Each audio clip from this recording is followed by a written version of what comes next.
Hello အားလုံးပဲမင်္ဂလာပါကျွန်မခင်ပါဆက်ပြီးတော့ April လတနင်္ဂနွေသားသမီးတွေအတွက် Tarot Holly ကိုကျွန်မနဲ့အတူတူကြည့်ကြရအောင်နော် April လမှာတနင်္ဂနွေသားသမီးတွေအတွက်မိသားစုနဲ့ချစ်ရတဲ့သူတွေတမိုးထားတဲ့အရာတွေတမိုးထားတဲ့အလုပ်တွေကိုပြန်ပြီးတော့အချိန်ပေးပြီးတော့နာနာနေနေအနာယူတဲ့ကာလဖြစ်ပါတယ်ပို့ပြီးတော့နားယူတဲ့ကာလဖြစ်တယ်ကိုတမိုးထားတဲ့အလုပ်တွေကိုပြန်ပြီးတော့လုပ်မယ်ကိုချစ်ရတဲ့အရာတွေကိုပို့ပြီးတော့အချိန်ပေးမယ်ဆိုတော့ကာလဖြစ်တဲ့အတွက်ကြောင့်မလို့ April လမှာတနင်္ဂနွေသားသမီးတွေကဘလို့ new intention setting တွေကိုချတင်တယ်လဲဆိုတဲ့အခါကျတော့ကိုလုံနိုင်တဲ့အရာတွေကိုပြန်ပြီးတော့စဉ်းစားဆင်ခြင်သုံးသပ်စေချင်တယ်ဘဝမှာတနင်္ဂနွေသားသမီးတွေက April လမှာကို့မှာ talent တွေအများကြီးရှိတယ်ကိုလုံနိုင်တဲ့အတိုင်းအတာတွေလည်းအများကြီးရှိတယ်တကယ်တမ်းကိုတွေးတောနေတာတွေကိုစဉ်းစားနေတာတွေကကိုပိတ်ထားတဲ့လိုမျိုးဖြစ်နေတယ်ဆိုလို့ရှိရင်လည်းပြန်ပြီးတော့စင်ကျင်မှာတွေးတောပါတကယ်ကြတော့ဒီမှာကျွန်မနဲ့ energy connect ဖြစ်နေတဲ့တနင်္ဂနွေသားသမီးတွေကtalent တော်တော်ရှိပြီးတော့လုံနိုင်စွမ်းလည်းတော်တော်များတဲ့သူမျိုးတွေဖြစ်တယ်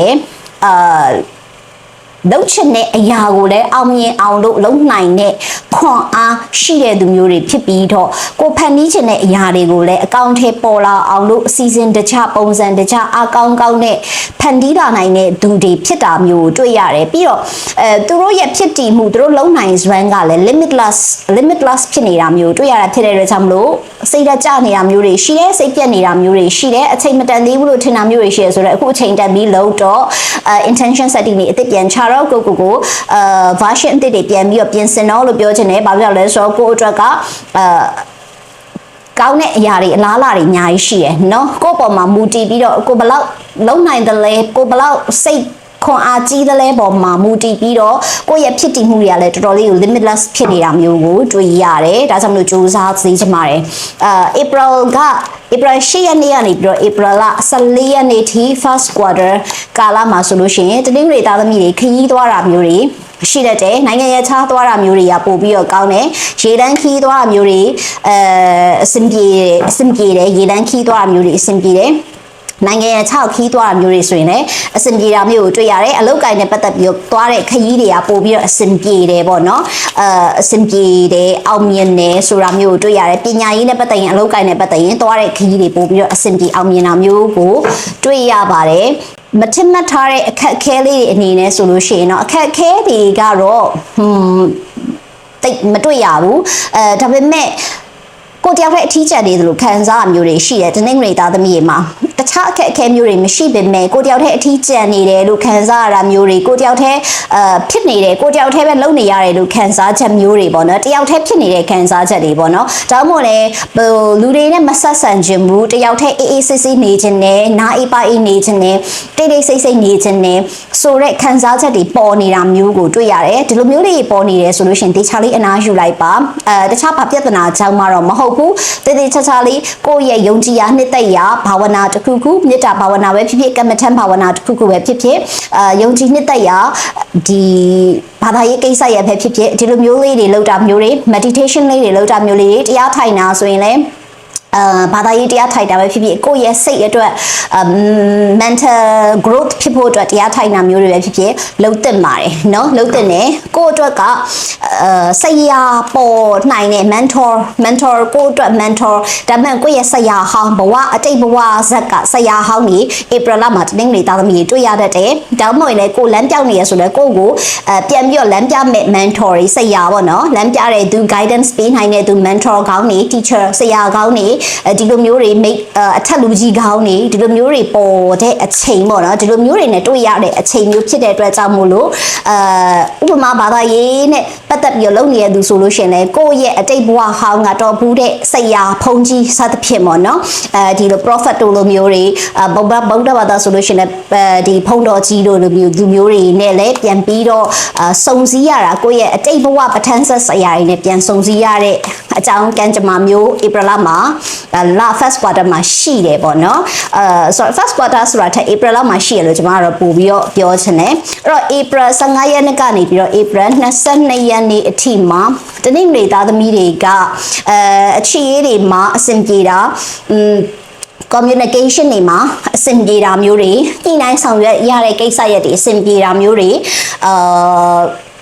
အိုးပြောင်းအိမ်ပြောင်းအိမ်သစ်ကောင်းနေအိမ်ယာသစ်အိမ်ယာကောင်းနေယာကောင်းဒီလိုအပြောင်းရွှေ့ကောင်းနေလောက်တာတွေအဆင်ပြေတယ်အခြေရေးပြဿနာရှိတယ်အိမ်တော်ရေးပြဿနာရှိတယ်တနင်္ဂနွေသားသမီးရေဆိုလဲအဲ့ဒီ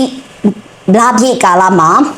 April 15နေပြီးတော့ April 22ထိပေါ့နော်ဒီလိုကာလမှာပြန်ပြီးတော့အဆင်ပြေတာမျိုးတွေသားသမီးရတာမျိုးတွေဒီလိုကန်နေတောင်မှရှိတာမျိုးတွေ့ပြီးတော့နမိတ်ကောင်းတယ်ပေါ့နော်နမိတ်ကောင်းတာမျိုးတွေတွေ့ရပါတယ်ပူပေါင်းဆောင်ရွက်မှုတွေကောင်းတယ်ဆိုတာမျိုးတွေ့ရတယ်ပေါ့နော်ကျမကြီးနဲ့ရှေ့မှာကျမကြီးပြဿနာရှိနေရဆိုလို့ရှိရင်လည်းကိုယ့်ရဲ့ကျမကြီးတွေပြန်ပြီးတော့ကောင်းတာဆေးရှာဖွေလို့ရသွားတာကိုယ့်ကိုကုသပေးနိုင်တဲ့ဆရာဝန်ပြန်တွေ့တာဒါမျိုးတွေရှိတယ်နော်ဆိုတော့ April 23ကနေပြီးတော့လကုန်ထိ last quarter မှာဘယ်လိုຢာတွေ release လုပ်ခဲ့ရမလဲဘယ်လိုຢာတွေ reflect လုပ်ရမလဲဆိုတော့တနင်္ဂနွေသားသမီးတွေကခုနအရှိလဆန်းမှာလည်းဒီခရီးယာယီခရီးသွားတာတွေတွေ့တယ်ပေါ့နော်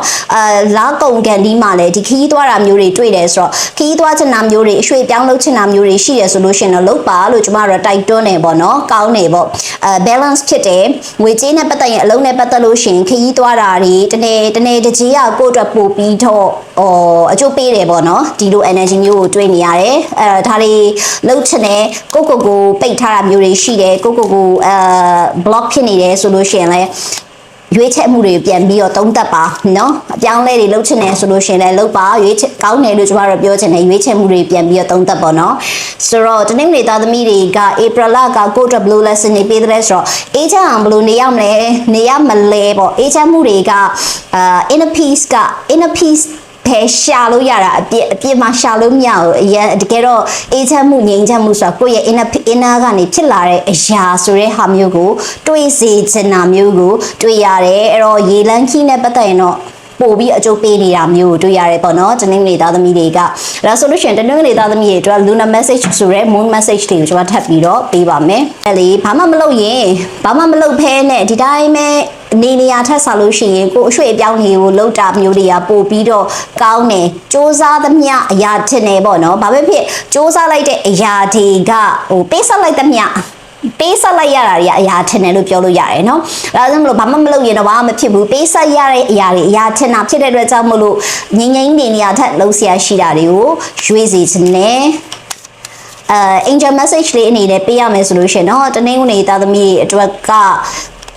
ကိုယ့်ရဲ့တောက်ပမှုကိုယ့်ရဲ့လုံနိုင်စွမ်းအားကောင်းနေတဲ့အချိန်ဖြစ်တဲ့အတွက်ကြောင့်မို့လို့စ조사လိုက်တာတွေစ조사ကြည့်တာတွေကမမှားဘူးပေါ့နော်မမှားဘူးလို့ပြောချင်တာနော်စိတ်ကိုမပူနေပဲနဲ့ကိုစ조사လိုက်တဲ့အရာတွေဖြစ်ပါမလားလို့စိတ်ပူမနေပဲနဲ့စိတ်အေးလေးထားပြီးတော့လှုပ်ရှားရှိတာကိုစ조사စရာရှိတာတွေလည်းမလျှော့ပဲနဲ့သွားတာမျိုးတွေကတနင်္ဂနွေသားသမီးတွေအတွက် April မှာအကောင်းဆုံးနေထိုင်ပြီးပါပဲဒါကြောင့်မလို့ပေးသွားတဲ့အကြံဉာဏ်တွေကိုကျေနပ်နှစ်သက်မယ်လို့လည်းထင်ပါတယ်နောက်လာမှာကျွန်တော်တို့ပြန်ပြီးတော့တွေ့ကြရပါတော့နော်